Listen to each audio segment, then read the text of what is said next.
The coronation is done, but the royal news never stops. Angela Levin is a royal commentator and, of course, the biographer of the now Queen Camilla and plenty of others in and around the royal family. She joins us now from the UK.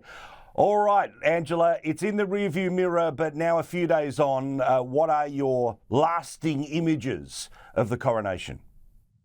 My lasting images are being very human and being accessible and allowing yourself to be emotional. I think you rarely see a king who is emotional, but King Charles was very involved in the whole thing, and you could tell that it was overwhelming for him at some points. I think he is a religious man, and I think the whole way it was done. And of course, when Prince William, now heir to the throne, came up and touched his crown and then kissed him on his left cheek.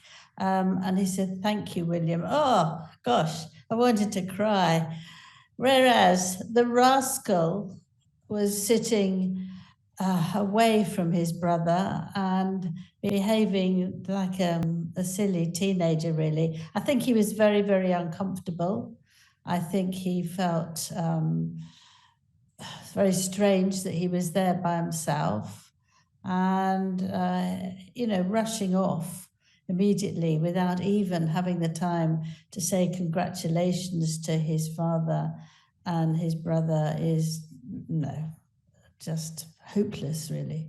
Yeah, you could almost hear in the Abbey his feet dragging because clearly didn't want to be there, was there for the shortest period of time he possibly could.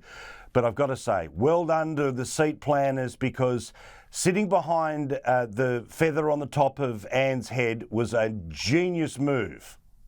It was hilarious because when Meghan came for the Jubilee or the Queen's funeral, I can't remember which one, there was a big candle in front of her, so the camera couldn't get to too many photos of her. And this time it was a bright red feather, and that was it was too hilarious, wasn't it? It was just really funny. The other thing that was so lovely was watching William and Catherine's three children. I mean, George did a great job holding the train that went behind his grandfather. And at first he was all quite hunched, and then he suddenly remembered he had to be upright and strong and look sort of soldier-like. And he was very good.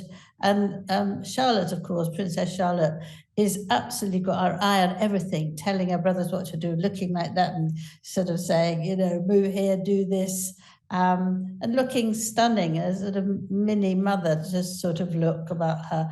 And then Louis, who was very well behaved in the cathedral, extremely well, because it must be deeply boring for somebody who's just turned 5 to sit there very quietly and listen. And he got a bit jolly afterwards, but I thought they were gorgeous. And I think as well that it helps with the feeling that the monarchy will continue, despite everybody being concerned about it, and some people trying desperately hard to smash it up, including Harry and Meghan, I'm afraid. But you see King Charles, and you see a tremendously feeling, hardworking Prince William, and then you see the sweetness of Prince George, and that's enough to see and feel comfortable. Because we in London, we in the UK, we really need a monarchy. We love them. We feel happier with them. Well, also, I couldn't help but think, the loneliness of Harry was obvious, but I think the message that was very clear for him physically and then for everyone else watching is they don't need him. It doesn't matter.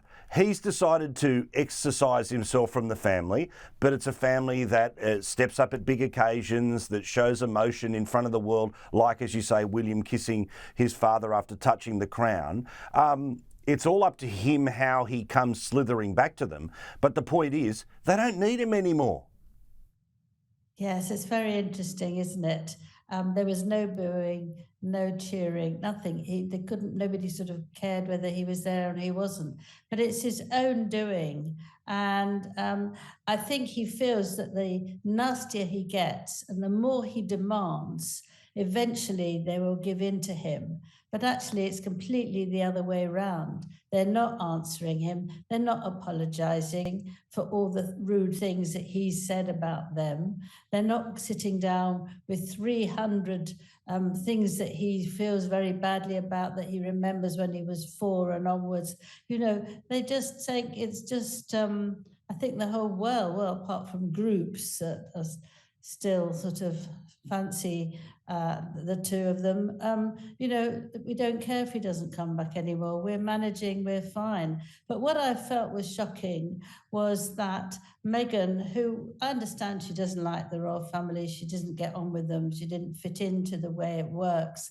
But I would have thought that Harry, who is very sensitive, or despite the way he behaves, his mental health issues, it must have been difficult. And she didn't put her own feelings away and came with him just to support him. I didn't want her to be there, but when I saw Harry walk in all alone, his cousins all had a partner and they had comfort and somebody else was there with them.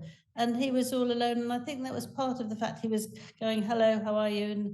And, jogging along and just very, very self-conscious. But why can't a wife who really cares about her husband drop everything and is there for them when they're needed? Families can be very difficult, but sometimes you have to swallow what you think. They weren't talking to everyone. You could just sit there for 2 hours and then off you go. I thought it was heartless, really.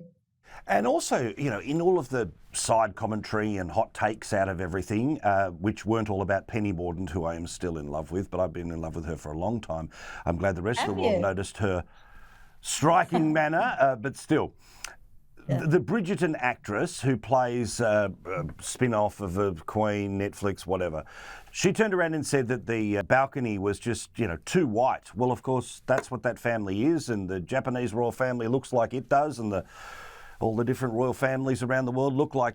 Yes, I mean, it really has hit many people's hearts. Absolutely furious. They think it's white racism and they won't take it. And she said it's terribly white. I mean, what is the solution to that? That every family is obliged to have someone of colour within their small family. I mean, it's absolutely nonsense and very cruel, completely the wrong thing to say. And actually, it's still running at quite a high temperature that people are still absolutely furious. And she said, of course, she felt that she'd obviously might lose her part in these. In the TV series, and she said, "Oh, I don't mean to hurt anyone. Come on, you have to be a bit careful what you say. You don't attack people." And people are working out that there's 83% white in this country because it is a white country, and you can't have someone of color everywhere all the time. I mean, all our adverts have got somebody in color and mixed marriages. Okay, that doesn't matter, but you can't actually expect people, every family to have that, and just caused a lot of anger. Well, also, it's just this needless projection.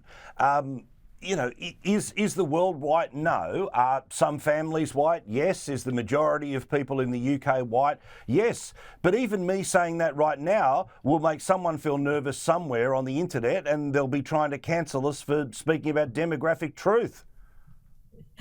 Yeah, I'm afraid so. So be careful. Yes, I mean, it is. I think this was too far, actually. This was real white racism, and so many people have sent text and spoke about it, that saying, would you say that about Obama's family? Would you say that about an Indian family? Every family has colour that belongs to the family. And if there's another one, a different sort, that's fine. But as it happens, the royal family just has the white people. So what? Doesn't mean they don't care. I mean, I think you saw very clearly during the service in Westminster Cathedral, and actually in the concert yesterday, that there were loads of people of colour of all different sorts, and it was very, very well balanced, and everybody enjoyed it. There was no problems of who sat where and who danced with who, and who sung this and that. But actually, on the balcony, it couldn't be done. Angela, lovely to talk to you. Enjoy your rest, because you've been going at full pace for some time, and we'll look forward to talking to you in the next couple of weeks here on Sky News. Okay, thank you. Bye-bye. See you, Donald.